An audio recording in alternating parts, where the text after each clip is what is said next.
Today for a review I have probably the most advanced mirrorless camera ever made.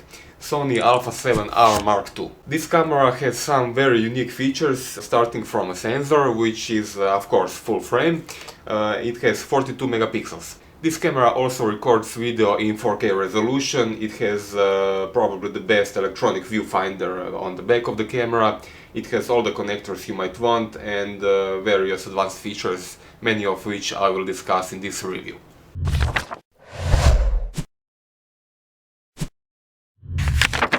At the beginning, let's talk about image quality, since that is the most important thing on any camera. As I said before, this camera has full frame sensor, it has 42 megapixels and it doesn't have anti-aliasing filter. That means if you take images, for example, of landscape or studio photography, you will get very sharp and very detailed images. If you use your camera a lot of time in low light conditions, this might be one of the best cameras you might buy. It is pretty much the same, of course it is not the same, but in reality it's pretty much the same if you use it on ISO 100 or 3200. If you go even further, ISO 6400, 12,000, even 25,000 ISO images are completely usable. So in this regard, this is definitely one of the best low light sensors ever made. Of course, these days dynamic range is all the rage and Sony sensors are definitely the best on the market. I tried it. You can take images 5 stops underexposed and leave them in post-process and they will be completely usable.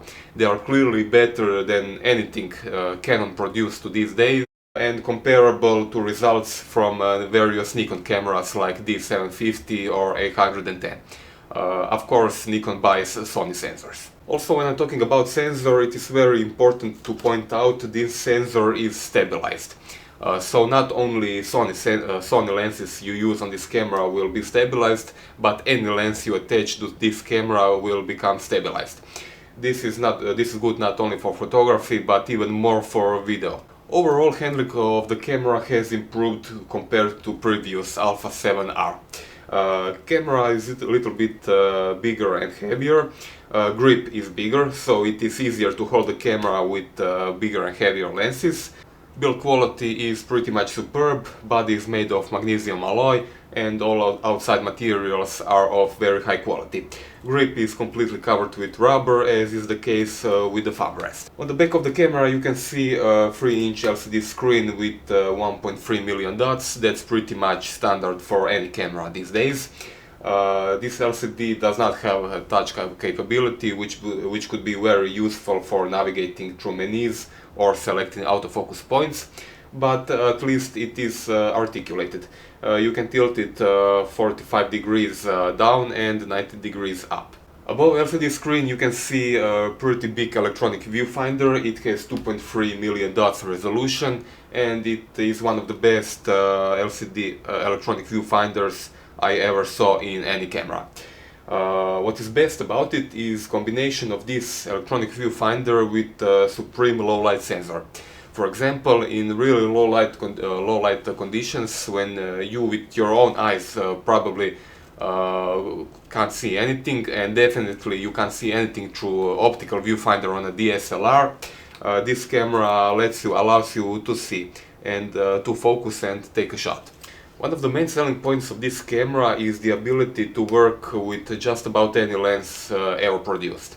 But best of everything, you can buy now adapters like this one, Metabons, which allows you to use Canon lenses on this camera with complete control. So you can adjust aperture, you can use autofocus, there is communication between the lens and the camera, so all the data will be recorded in EXIF. In my opinion, this is pretty much game-changing. For example, a lot of Canon lenses already, you are not only, at this point, you are not obligated to buy only Canon bodies, you can buy a Sony body.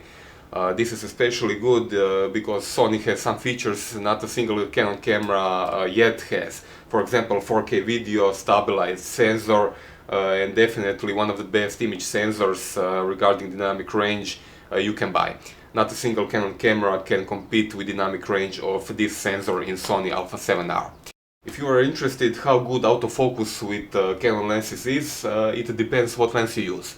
For example, with some older lenses like 50mm 1.8, autofocus will be quite slow. 1 second is the fastest you can get. In some instances it will take 3 or 4 seconds to focus. If you have a better lens like this 24-105 L lens, the camera will focus under a second in many occasions. This is still not good enough for, let's say, photojournalists or sports, but for studio work, landscape, weddings or similar, this is good enough. One of the best real-life situations in which we realize this is the best camera you can use for low light is just a few days ago when we were invited to Samsung Galaxy S7 press conference. It took place in a nightclub, so we tried to adjust exposure for the nightclub so you can see everything what's happening, and also the LCD screen of the Galaxy S7 smartphone. For comparison, at the same time we had Canon 5D Mark II camera, which was unable to record full dynamic range in the nightclub, but Sony Alpha 7 was able to do so. At the same time we could see everything what's happening in the club and clearly on a very bright Galaxy S7 screen.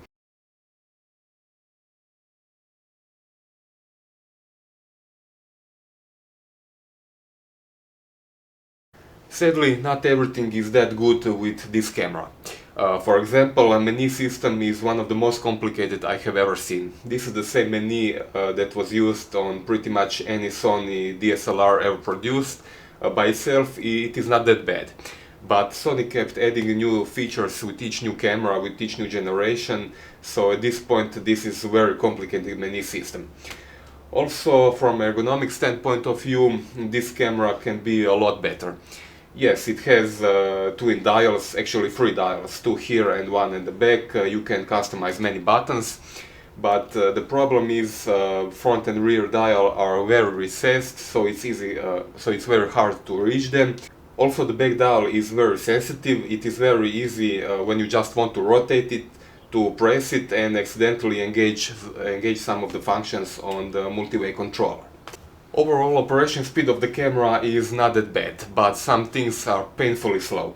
For example, if you take an image and then press play button, the camera will not be able to enter playback until the image is completely written to the memory card. Also, if you want to magnify recorded images, the camera needs, as you can see, 3 or 4 seconds to magnify the recorded image.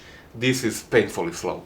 Autofocus system on this camera is pretty advanced. It has many options to customize autofocus points, their configuration, size, position and so on.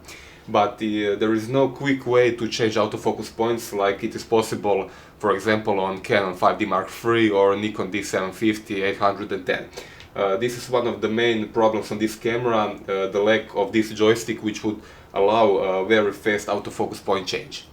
This camera is powered by a standard lithium battery. It's an FW50 unit. It has been used in every mirrorless Sony camera since 2010. So if you already have these batteries, you can keep using them also in this model. Battery is recharged using external charger, or you can charge it inside the camera using micro USB cable. Still images and videos are recorded to SD memory card. I advise you to buy a really big card, at least 64 gigabytes, and definitely ultra high speed 3 or faster if you intend to shoot 4K video. Sadly, there is only one memory card slot. 2 would have been better, especially for, let's say, weddings, for backup function, but the camera is small as it is, so probably there wasn't any place to put a second memory card slot. On the left side you can see connectors. This camera has micro USB, mini HDMI, 3.5mm input for external stereo microphone, and also 3.5mm output for monitoring headphones. So for conclusion, what to say about Sony A7R Mark II? I can say this is probably the hardest conclusion for any review in the last few years. In some points this camera is clearly one of the best on the market. Sensor quality, image quality, 4K video, low light performance, dynamic range, electronic viewfinder, the ability to use lenses from other manufacturers with full functionality. Good job, really great job, Sony. But in other things, this camera clearly has a lot to improve. Handling of this camera is very complicated, menu system, placement of controls, lack of direct autofocus control, various minor details which I even haven't mentioned. For example, if you enter silent shooting mode, the camera automatically drops to 12-bit RAW, and so on, so on. So if you're interested in this camera, you really need to keep in mind this camera gives maximum if you need a high quality sensor. For example, if you're shooting weddings, if you're shooting in low light, also weddings in nightclubs and similar, this is one of the best camera you can buy. But if you are a professional photojournalist or sports shooter, this is not the camera of the choice. That's everything for this review. Subscribe to our YouTube channel and thanks for watching.